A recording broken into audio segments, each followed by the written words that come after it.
My driveway was blocked off or with actual prison-grade barbed wire. And not just that, there was a woman standing there holding a ruler meant for measuring grass. She claimed she was protecting the neighborhood. From what? My gravel. She said it was about neighborhood standards, but to me, it smelled more like a power trip, a perfect example of the HOA's obsession with domination by documentation. What followed was petty, ridiculous, and somehow extremely satisfying. Let's just say the local ducks weren't the only ones flapping their feathers. If you've ever dealt with a neighbor who hides behind fake smiles and fine print to try and run your life, you're going to want to stick around. Comment below if your hoe ever pulled something completely absurd, because mine didn't just step over the line. They wrapped it in wire and dared me to notice. There I was, sipping my coffee, staring at a shiny new chain link fence topped with barbed wire that definitely hadn't been there the night before, and guarding it like it was federal property. A woman in a sharp blazer, holding that same ridiculous grass ruler like it was a badge of authority. She introduced herself as Louise Hale, chair of the Homeowners Association, and immediately launched into a long-winded speech about community image and property value, all while I was still trying to figure out why my own driveway had become a restricted zone. She even had a portable microphone strapped to her like she was giving a campaign speech. Her whole vibe screamed suburban sheriff. What she didn't know was that I spent over a decade working for the county building and maintaining bridges. I know my way around property lines and permits. So, I asked to see the paperwork authorizing this fence. She whipped out a folder like it was the law of the land. But the moment I looked at the survey map, I noticed something wrong. That fence, it wasn't just blocking access, it was sitting a good 3 feet into my land. I pointed it out, thinking maybe she'd made a mistake and would back off. Nope. Instead of admitting fault, she doubled down. She said the HOA had decided this area needed to be standardized and that my ranch didn't match their vision of the neighborhood. That's when my neighbor Malcolm Simmons strolled over from his auto shop next door. Malcolm's been around long before any of these HOA folks showed up, and he's got stories. He pulled me aside and said, "They tried to fine me 10 grand just for speaking out in a meeting once.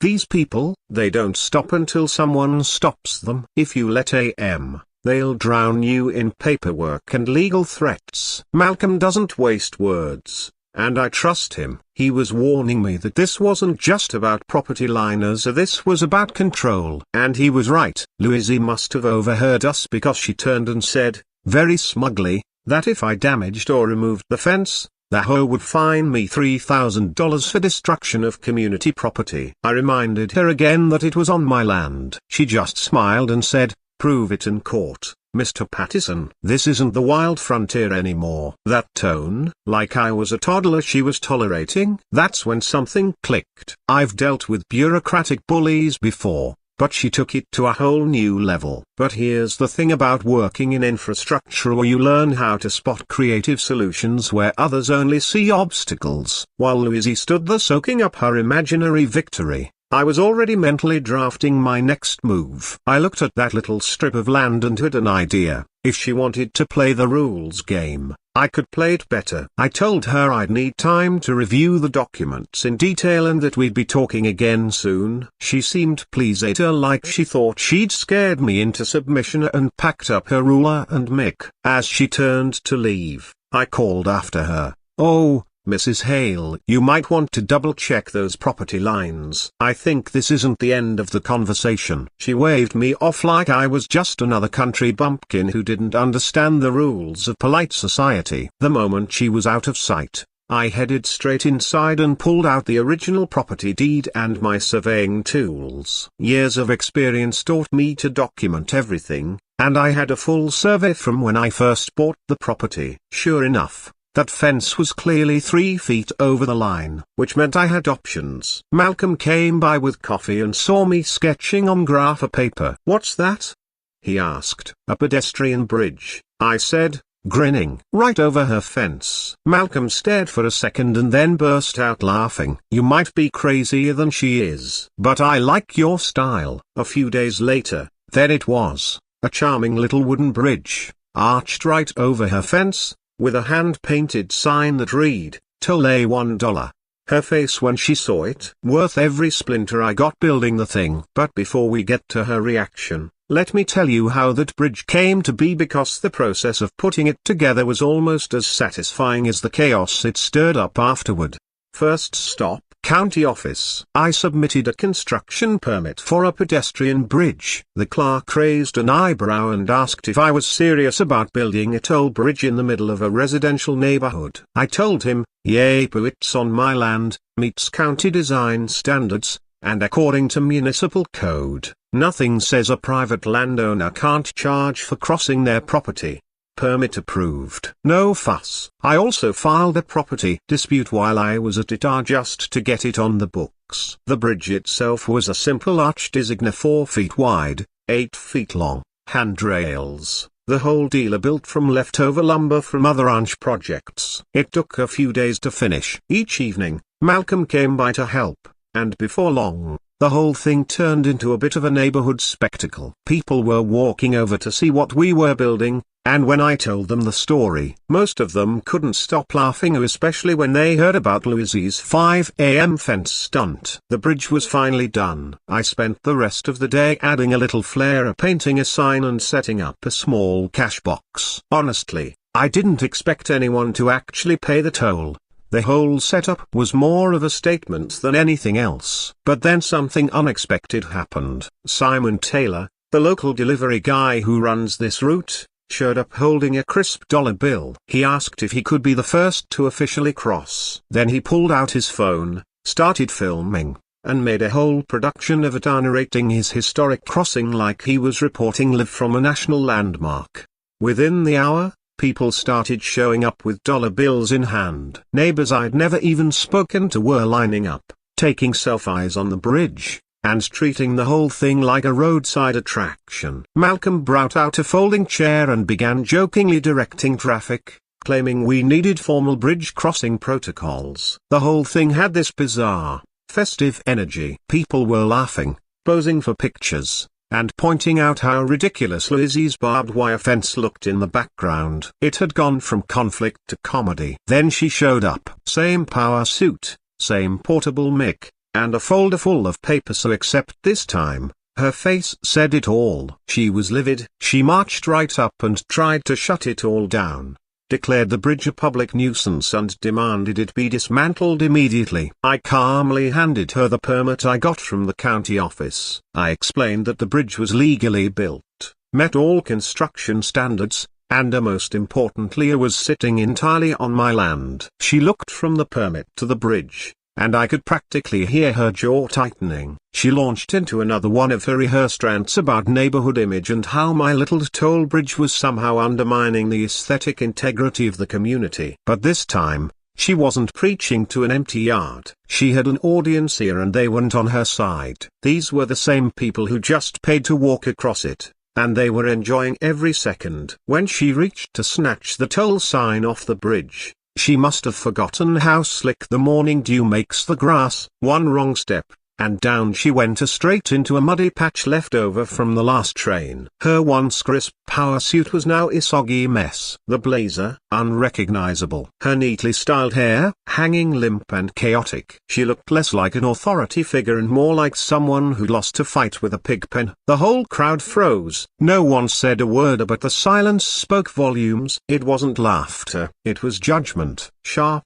cutting judgment. And she felt every ounce of it. For once, she didn't have a comeback, not even a glare. Just silence as she tried to brush the mud off her clothes in front of a dozen quiet witnesses. Malcolm, always the gentleman, offered her a paper towel and said, "Careful, Mrs. Hale. That's what happens when you mess with someone else's property." She yanked the towel from his hand without saying a word, turned on her heel, and stormed off toward her car. But right before slamming the door, she spun around and shouted, "This isn't over, Pattison. You haven't heard the last of this." The crowd gave her a slow, mocking round of applause as she drove off. Simon, of course, kept filming the whole scene like it was front-page news. Once the excitement started to die down, people wandered back home, still chuckling. Malcolm and I sat back and counted the toll money. $43. bucks. Not bad for a bridge that wasn't even meant to make money. That wasn't the point anyway, but it was nice to see it paying for itself. Even better, word was spreading. Simon said he'd be posting the video soon, and several neighbors talked about sharing their photos. I was cleaning up around the toll booth when Malcolm leaned over and said something that stuck with me. "You've got her rattled now, Justin." But rattled animals don't always act rational. I'd keep an eye on that bridge if I were you. At the time, I figured he was just being cautious. Maybe a little too cautious. But Malcolm had dealt with HOA drama before. I should have paid more attention. The next morning, I walked outside and found the bridge in ruins. Charred wood, broken rails, splintered supports as someone had gone after it with serious intent. There were even crowbar marks on the posts. But the most interesting part, a torn scrap of expensive-looking fabric, snagged on a broken piece of railing. It matched the exact outfit Louise had worn to the home meeting. Same fabric, same color, same pattern. It was like she'd handed me a smoking gun. I stood there, staring at the wreckage. That bridge wasn't just a joke. It wasn't just a statement. I built it myself, as a way to stand up to intimidation, and now it was nothing but twisted lumber and ash. My coffee went cold in my hand. And for the first time since this nonsense started, I felt something sharper than irritation. Real anger. Anger at the pettiness. Anger at the arrogance. And more than anything, anger at the cowardice of someone who would destroy what they couldn't control. It's a special kind of cruelty, the kind small people wield when they feel cornered. Malcolm shows up not long after I start surveying the damage. One glance at the mess and he just shakes his head. "This is exactly what the last HOA did to me," he says. "They couldn't beat me with bylaws, so they resorted to sabotage." He tells me about how the old association would damage property and then pretend to be shocked, never admitting guilt, just counting on folks being too afraid, or too broke, to fight back. While we're picking through the wreckage, Simon pulls up on his usual delivery route. He sees the burnt-out remains and immediately starts filming again. Genuinely outraged, he begins documenting everything: the splintered boards, the burn marks, the busted supports. "This wasn't some random vandal hitting things with a bat," he says to the camera. "Someone brought tools. They came here specifically to destroy this." Simon's got a good eye. He captures all the details that matter. "That's when I spotted a torn piece of fabric, tangled around one of the busted rails. Cream-colored, with a faint woven pattern. Definitely high-end. Not something that just drifts in off the wind." I grab a pair of tweezers and bag it like I used to do on construction jobs when we found unsafe materials. Malcolm watches me, then gives a nod. "Smart. That could come in handy." The more I examine the destruction, the clearer it becomes this wasn't a last-minute outburst. Someone came prepared, probably brought a crowbar, maybe even something flammable. This was organized, focused, personal. The message couldn't be clearer: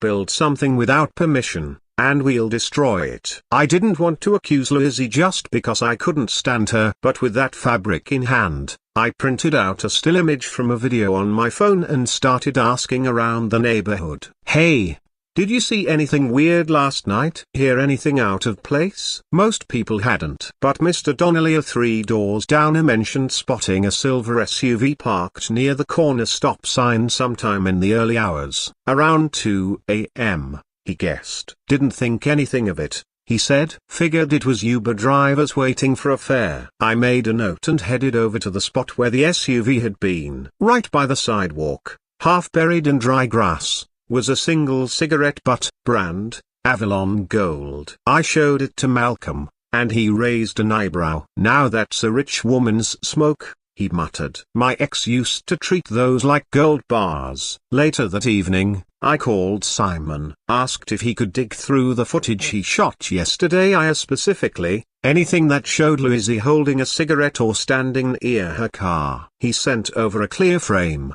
Louise, in that same cream suit, holding an Avalon Gold. It wasn't conclusive, not yet. But the puzzle was coming together. And I wasn't just angry Anna-Maria, I was getting strategic. Here's what Louise never figured out about people who work in trades for a living: when something breaks, We don't just walk away. We rebuild. We reinforce. We make it better. So I spent the rest of the day clearing away the debris and sketching out a new designer Bridge 2.0. This version wouldn't just be stronger. It would be resilient. Malcolm offered to help, and together we planned a rebuild that was more than just a functional replacement. It would be visible from the road. Unmissable. If Louise wanted to keep playing Demolition Queen, she'd learn firsthand that I can rebuild faster than she can sabotage. We added improvements the first version didn't have: better lighting, heavier duty supports, and plans for a small motion-activated security camera to catch any future visits.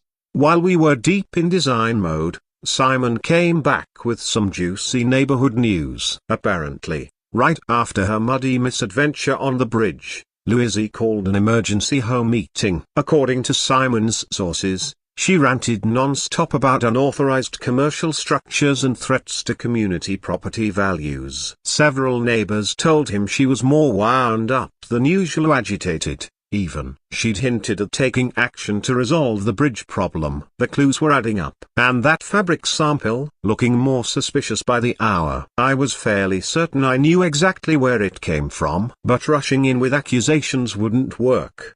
Every time she's confronted directly, she doubles down. But evidence, properly collected, documented, and presented, that might finally shift the balance. As I swept up the last bit of debris, I made a decision. This fight was no longer about just rebuilding the bridge. From now on, Louise doesn't get to operate in the dark. Every move she makes will be observed, logged, recorded, shared. She wanted to escalate, fine, but she picked a battle with someone who knows how to build things that last. 2 days later, the new bridge stood taller, sturdier, brighter, and already buzzing with visitors. LED lights gave it a soft glow at night, and the whole thing had turned into a local photo op. People were tagging it in posts, calling it the Unity Bridge or the Backyard Bypass. But Louise wasn't finished with her games. And she was about to find out that when you play with fire, you don't always burn down your enemies. Sometimes,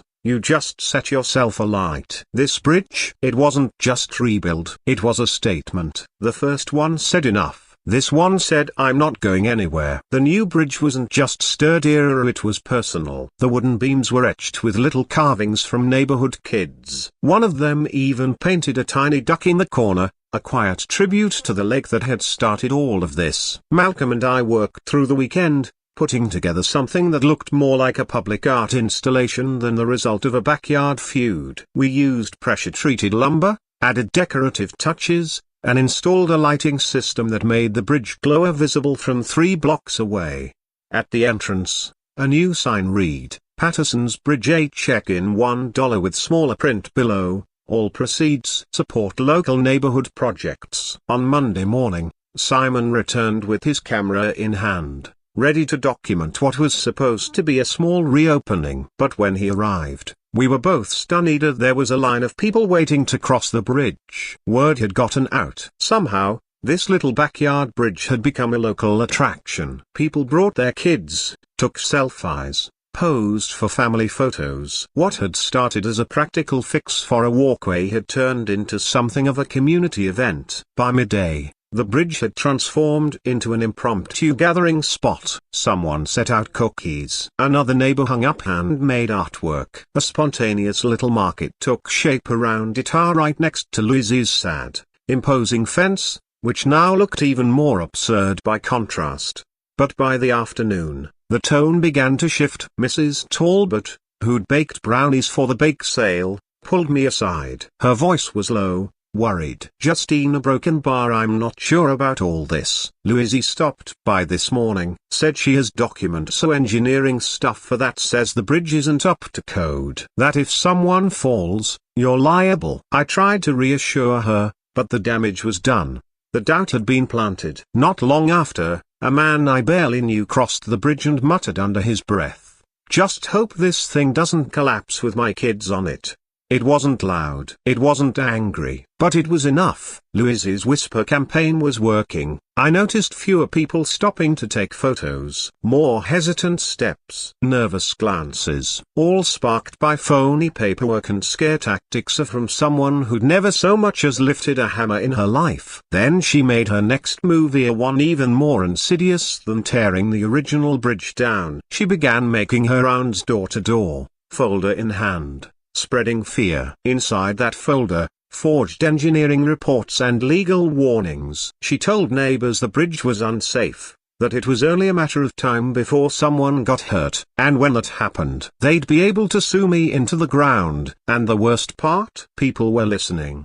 By Tuesday afternoon, the stream of visitors had slowed to a nervous trickle. The bridge stood solid, perfectly built and structurally sound. But people looked at it like it might cave in any second. Louise had done what open confrontation couldn't. She made fear her weapon. And it was working. But I wasn't out of cards yet. That piece of cream-colored fabric I'd found tangled in the rubble of the first bridge. I'd done my homework. It was a high-end material from a luxury designer suite, to the same suit Louise had worn to the home meeting the night before the bridge was destroyed.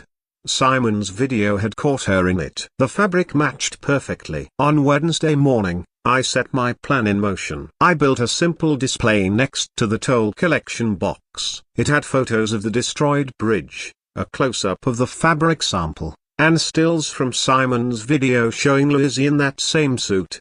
A hand-painted sign above it read, "Evidence of vandalism, a neighborhood watch in effect." I didn't name names. I didn't accuse anyone directly. I just let the facts speak for themselves. And they did. Within minutes, people were gathered around the display, connecting the dots. The mood shifted. Anger replaced doubt. Simon filmed interviews with neighbors, so many of them now outraged that someone would destroy community property and then lie to scare people away from using it. The bridge wasn't just safe again, it was vindicated. But the biggest change wasn't about the structure, it was about perception. People were starting to see Louise for who she really was. That afternoon, Malcolm came by with news from his network of longtime residents. Apparently, Louise's door-to-door rumor spree had backfired badly. Instead of convincing people the bridge was dangerous, she'd convinced them she was grasping and dishonest. Some even mentioned her official reports looked fake, here obviously printed at home. And no matter how you felt about the aesthetics of a wooden bridge, everyone agreed, you don't go around destroying someone else's property just because you don't like it.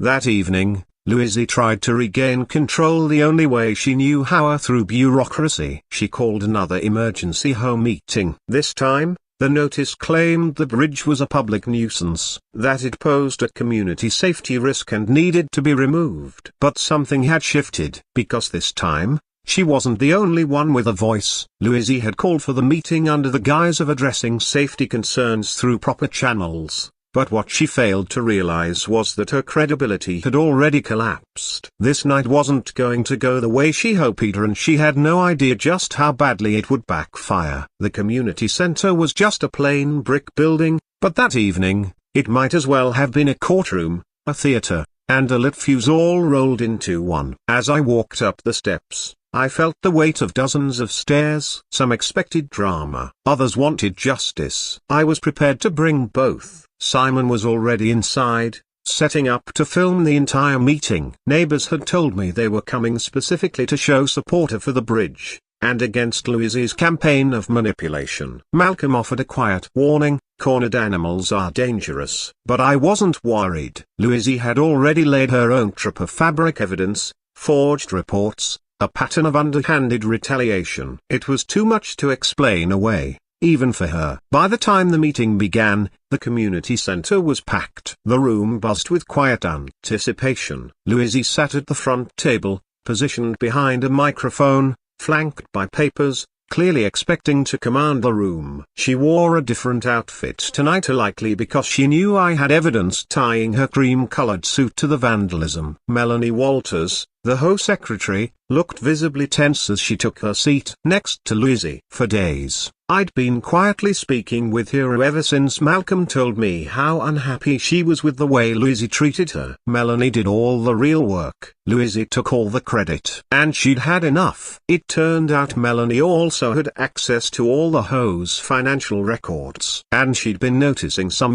broken bar irregularities. The meeting was gavelled into session, and Louise immediately launched into a polished presentation on community standards and preserving property values. She clicked through charts and slides, claiming my bridge clashed with the neighborhood's aesthetic and threatened home values. She paraded her forged engineering reports as if they were gospel, pushing the board to order the bridge's removal. Then I stood. I calmly presented my own materials, photos of the destroyed bridge, a close-up of the fabric scrap, and screenshots showing Lizzie wearing the exact same suit just the night before the vandalism. I walked through the timeline, letting the evidence speak louder than my words ever could. The effect on the room was immediate. Faces shifted, whispers rose. People were connecting the dots. Louise scoffed and dismissed my claims as circumstantial. She accused me of sowing division and creating stage displays to manipulate the room. Her tone turned personal, then desperate. But I didn't yell. I kept my voice steady. Louise, you claim to care about community harmony, but what part of harmony involves burning down a hand-built structure? What part involves going door to door, scaring neighbors with fake reports? She sneered. You're twisting facts. None of that proves anything. You're just putting on a show. I took one step closer to the front. So broken by your design of fabric just appeared on my burned bridge by coincidence? The demolition receipts paid with HOA funds, those are fake too? Explain it to us. We're listening. She froze. The silence in the room was heavy, charged. People who had once nodded along with her now looked at her like a bad investment. I could see it in their eyes. Something had shifted. And then Melanie stood. She walked slowly to the front table, hands trembling slightly as she dropped a stack of papers in front of the microphone. Her voice, though, was steady. I've reviewed the HOA's financial records, she said, and I found multiple unauthorized expenses, including a payment to a demolition company dated the day after the bridge was destroyed. The room fell completely still. Melanie continued, explaining how she'd kept meticulous records and found several payments that Lizzie couldn't justify. She laid out documents, bank statements, invoices, receipts, all showing a pattern of misused funds. The final blow was a $300 receipt made out to BD Demolition Services, with a handwritten note reading, "Bridge removal emergency community safety." The room erupted. Voices rose in anger, people shouting questions, demanding answers, calling for her resignation. Phones were up, Simon's camera catching every second, others filming the chaos. Malcolm stood and delivered a brief, impassioned speech about integrity and the need for leaders who work with the community, not against it. Louise tried to regain control, insisting the demolition was necessary for safety reasons. But it only made things worse. People started asking hard questions: why no bids were collected, why no vote was held, and why she'd felt the need to spread fear instead of follow procedure. Her answers unraveled. She contradicted herself. Her voice cracked, and the crowd wasn't buying a word of it. The meeting ended with a motion to remove her from her position as HOA chair. The vote was unanimous except for Louise, who stood, screamed something about lawsuits and revenge, and stormed out of the room. In her place, the board named Melanie as interim chair. And the first thing Melanie did was turn to me, look me in the eye, and say, "On behalf of the HOA Broken Bar, I'm sorry." As the crowd filters out of the community center, Melanie announces her first official act as interim chair. All restrictions on the bridge are immediately lifted.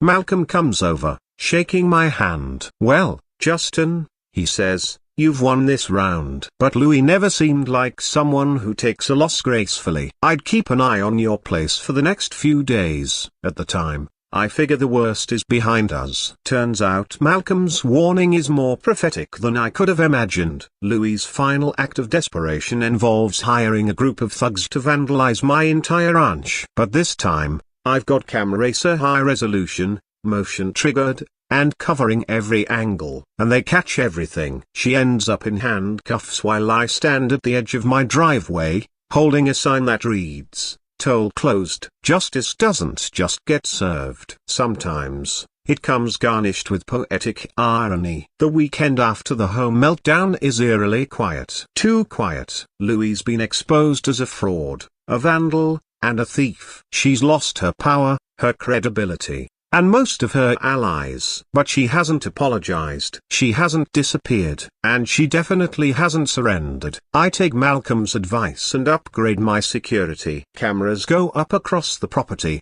especially near areas where someone might try to sneak in unseen. Then Monday arrives and so does news that Louie has hired a lawyer. She's threatening to sue everyone, the hoe, Melanie, even me. Her legal claim that the financial records were fabricated, the fabric evidence planted, and that I orchestrated a grand neighborhood conspiracy to ruin her reputation.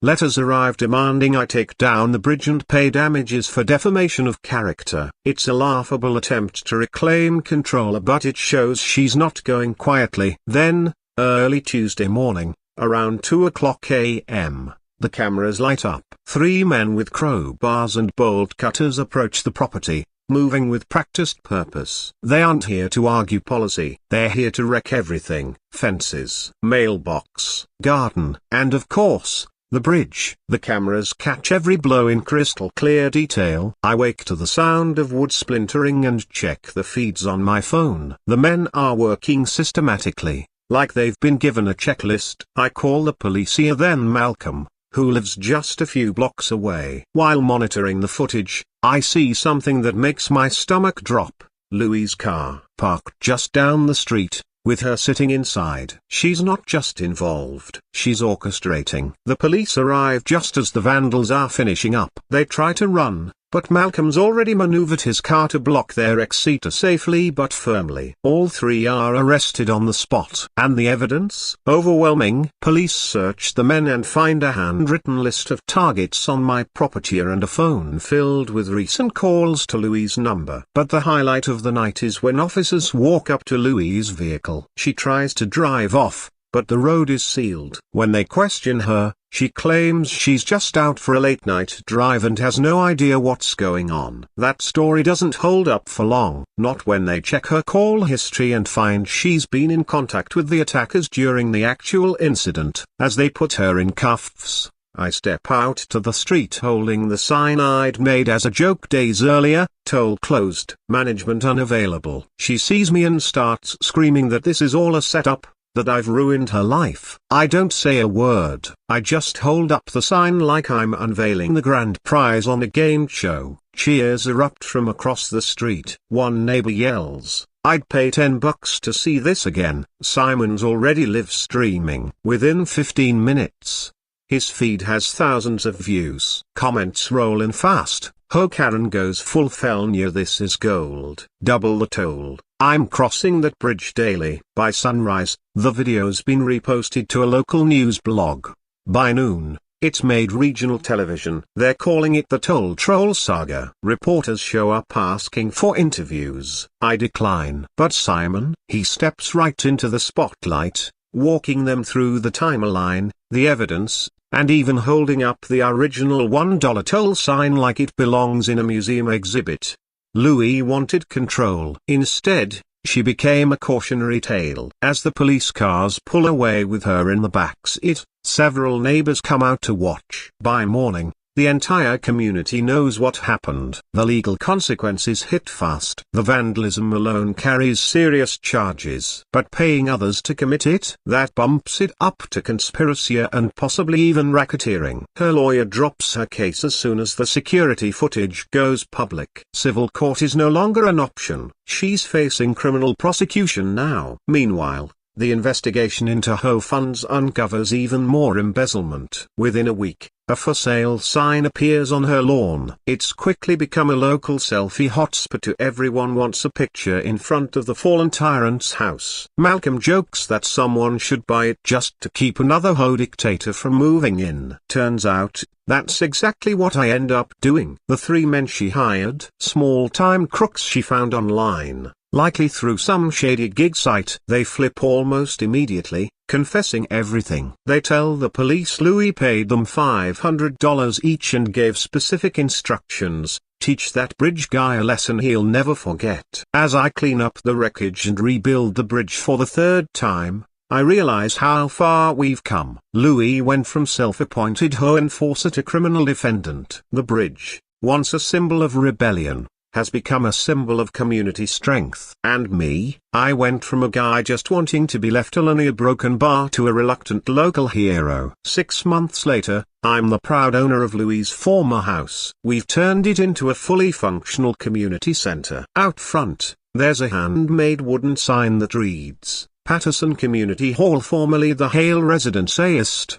2024. It's not meant to be cruel. It's a reminder of what happens when power is abused and what can grow from the ashes of a conflict. The bridge itself has evolved too. The original toll is gone. Now it's a free crossing with a donation box supporting local projects. We rebuilt it with stone and steel. Local artists have added beautiful touches, and there's even a small plaque sharing the story of how it all began. Melanie has proven to be an incredible chairwoman, focused on solutions, not enforcement. She's established a clear, fair conflict resolution process, and people feel safe expressing concerns again. Home meetings are now open, collaborative, and even a broken bar enjoyable. Simon has become the unofficial neighborhood documentarian. His videos from the Toll Troll saga have racked up tens of thousands of views. He even runs a neighborhood newsletter and maintains a photo exhibit about the whole ordeal.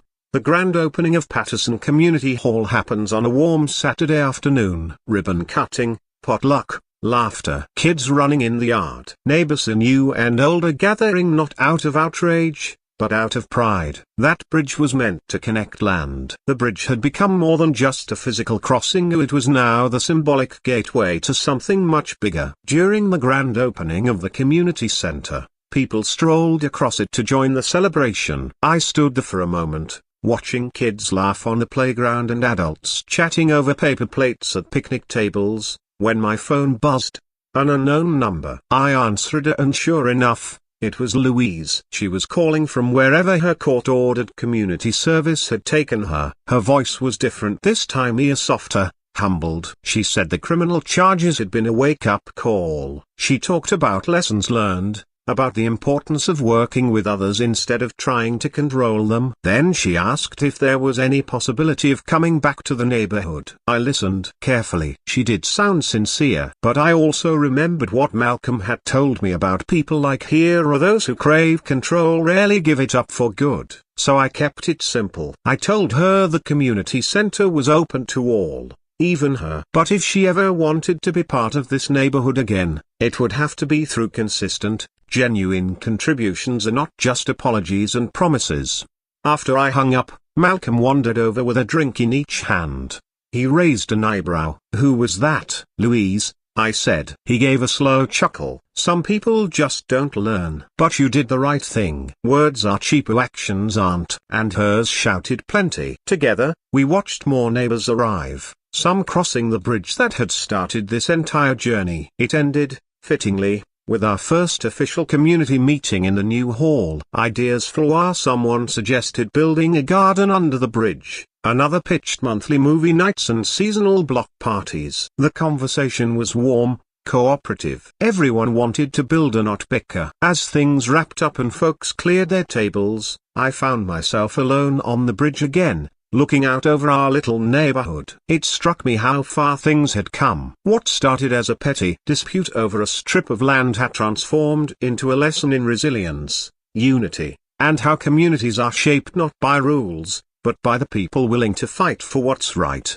Malcolm joined me one last time that evening, carrying 2 cups of coffee and a look of contentment. "You know, Justin," he said, "when this all began, I figured you were just a stubborn guy trying to charge $1 for crossing a footbridge. Never thought it'd become this." He nodded toward the community center, still alive with laughter and conversation. A few days later, I got a letter in the mail. It was from a newly formed HOA in the neighborhood next door. They wanted to meet to talk about shared community standards. Malcolm spotted the envelope as I opened it. "Already?" he said, grinning. "Time to draw up bridge plans again?" I smirked. "Nah, this time, I'm charging by reputation, not the dollar." He clapped a hand on my back. "Make it stone. Let AM know it's built to last." We both looked down the length of the bridge, bathed in the warm glow of sunset. What once began as a joke had become a landmark, a symbol of standing your ground and lifting others up while doing it. That same morning, another letter arrived. Another HOA, another neighborhood. More talk of rules and regulations. Malcolm just laughed. "Round two?" he said, sipping his coffee. I held the paper like it was ticking. "Think I should build the bridge now or wait until they send a warning first?" He didn't even blink. "Forget the bridge. Build a moat. Fill it with ducks." "Ho, folks hate ducks." We laughed. Because sometimes the lesson needs repeating, and sometimes building the same bridge again means you're doing something right. The first one taught people how to push back. The second one taught them how to come together. And the third, maybe it'll teach them how to cross over fear instead of fences. That's the story for now from QA Stories. If you haven't already, subscribe and turn on notifications, because the next tale might just outdo this one.